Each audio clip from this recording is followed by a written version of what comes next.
પાટણ જિલ્લાના સાંતલપુર તાલુકાના વારાહી ખાતે ભીડભંજન હનુમાનજી ગૌશાળાની મુલાકાતે શાસ્ત્રી નીતિનભાઈ જોશી। પાટણ જિલ્લાના સાંતલપુર તાલુકાના વારાહી ખાતે આવેલી જિલ્લાની સૌથી મોટી ગૌશાળા ભીડભંજન હનુમાનજી ગૌશાળાની શાસ્ત્રી નીતિનભાઈ જોશી દ્વારા મુલાકાત લેવામાં આવી હતી। આ ગૌશાળામાં આશરે 120 વીઘા વિસ્તારમાં ફેલાયેલી છે। અહીં અંદાજે 8000 જેટલી ગૌ માતાનું સંવર્ધન અને પાલન કરવામાં આવે છે। ગૌશાળાની વ્યવસ્થિત કામગીરી, સ્વચ્છતા અને ગૌ સેવાના ઉમદા કાર્યોને નિહાળી શાસ્ત્રીજીએ ગૌશાળાના ટ્રસ્ટીઓ અને સંચાલકોને હાર્દિક અભિનંદન પાઠવ્યા હતા। મુલાકાત દરમિયાન શાસ્ત્રી નીતિનભાઈ જોશીએ સમાજને અપીલ કરી છે કે ગૌ માતા પ્રત્યેની સેવા અને સંવેદના જાળવી રાખવી જોઈએ, તેમજ ગૌદાન જેવી પવિત્ર પ્રવૃત્તિઓમાં જોડાવા માટે આગળ આવવું જોઈએ। આ પ્રસંગે ગૌશાળાના ટ્રસ્ટીઓ તેમજ આયોજકો દ્વારા શાસ્ત્રીજીનું ભવ્ય સન્માન કરવામાં આવ્યું હતું। જે કે સિંહ સાથે મનુ ઠક્કર, રાધનપુર।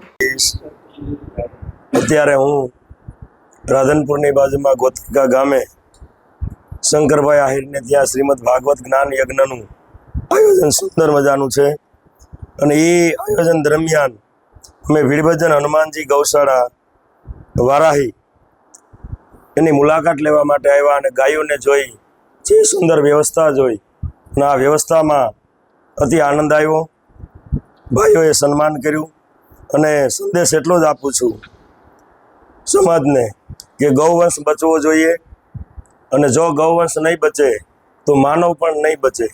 એટલા માટે એક આપણી ગામડા જાગૃત થાય અને એક આપણી જવાબદારી બની જાય કે ગાયું બચે। બસ એટલો સંદેશ આપી બોલીએ દ્વારિકાધીશ। ગૌશાળા કેવી લાગી આપને? ગૌશાળામાં મને ભાઈઓએ બધાએ ફેરવું અંદર ખૂબ આનંદ આવ્યો। જે અલગ અલગ એના જે પાઠ પાડેલા છે, જે લૂલી લંગડી ગાયો, બીમાર ગાયો, દૂધણી ગાયો, આ અલગ અલગ અને જે દૂધ ન કરતી હોય એ ગાયોને પણ ખૂબ ભાઈઓ સેવા કરે છે, એટલે એ પણ આપણે ધ્યાનમાં લેવું જોઈએ। ગૌ પ્રેમીને એટલો સંદેશો આપે, ખાલી ગાયોની વાતો કરવાથી કાંઈ નહીં થાય, આપણે પોતે જાગૃત થવું પડશે અને આપણે જાગૃત જ્યાં સુધી નહીં થાય, હું જાગૃત જ્યાં સુધી નહીં થાવ ત્યાં સુધી ગૌવંશ નહીં બચે અને ગૌવંશને બચાવવા માટે પોતે જાગૃત થાય અને ખાસ કરીને ગામડાઓ જાગૃત થાય। દાતાઓ તો ખાલી પૈસા આપી દેશે, પણ એની સાથે સાથે સેવા પણ કરવી પડશે। ગૌવંશ ત્યારે બચશે અને એક સમય એવો આવશે, આપણા મોટા મોટા ઇતિહાસકારો એમ કહે છે કે એક સમય એવો આવશે કે ડૉક્ટર તમને એમ કહેશે કે 1 કલાક ગાય પાસે બેસો તો જ તમને આ રોગ મટશે, નકર આ રોગ મટશે નહીં। અને એ સમય આપણા હાથમાંથી નીકળી જશે અને ત્યારે ગાય ગોતવી અઘરી થઈ પડશે અને ગાય ગોતવા માટે ગૌશાળામાં આવી, વરાહી જેવી ગૌશાળામાં આવવું પડશે। અને ડૉક્ટર એમ પણ કહેશે કે તમે 1 કલાક વૃક્ષ નીચે બેસો અને વૃક્ષ નીચે બેસવાથી આ રોગ મટે, ત્યારે વૃક્ષ પણ જોવા નહીં મળે।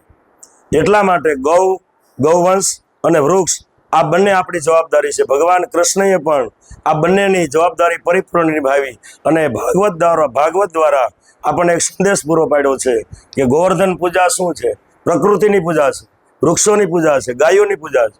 એટલા માટે આપણી જવાબદારી બને છે, બસ બધા પોતપોતાની જવાબદારી સંભાળ।